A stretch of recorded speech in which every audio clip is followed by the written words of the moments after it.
ध्वनिदर्शक शब्द.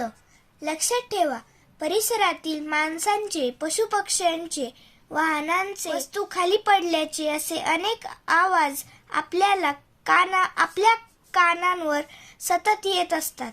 निसर्गातील वीज, ढग, झरे, वारा यांचे आवाज आपण ऐकतो. यांतील प्रत्येकाचे आवाज वेगवेगळे असतात. काही मंजूळ तर काही कर्कश, काही भीतीदायक तर काही गोड. या आवाजांवरून मराठीत अनेक शब्द तयार झालेले आहेत. या शब्दांना ध्वनिदर्शक शब्द असे म्हणतात. पशुपक्ष्यांचे ध्वनिदर्शक शब्द.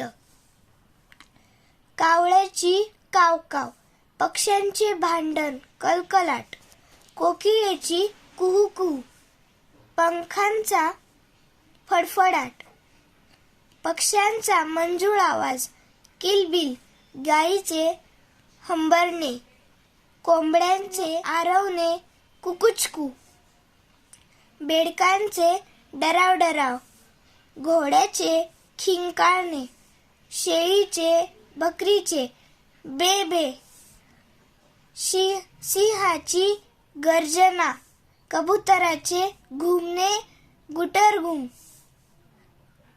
म्हशीचे रेकणे, सापाचे फुसफुसणे, कुत्र्याचे भुंकणे, वाघाची डरकाळी, डासांची भुनभुन, हत्तीचा चित्कार, कोल्ह्याची कोल्हेकुई, मांजरीचे म्याव म्याव,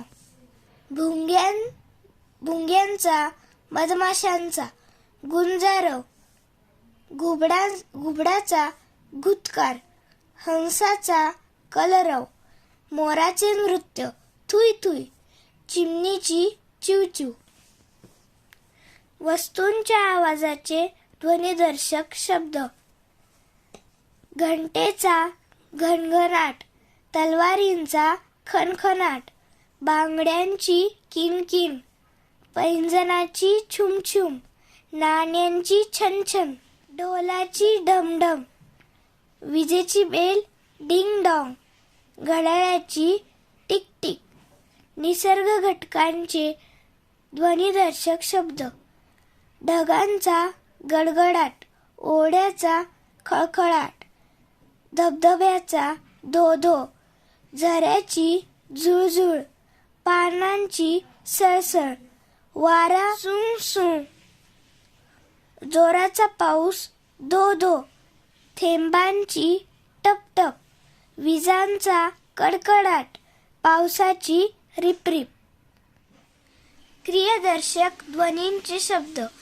उडणे भुरकन, वळणे गरकन, पावसाच्या सरी रिमझिम, फाडणे टरकन, बसणे मटकन, पावसाच्या धारा झरझर, गिळणे गटकन, निसटणे सटकन, लवकर पटपट, फुटणे खळकन, पडणे धपकन धाडकन, तारकांचा चमचमाट, वार करणे सपकन, प्रकाशाचा लखलखाट, खूप बोलणे वटवट.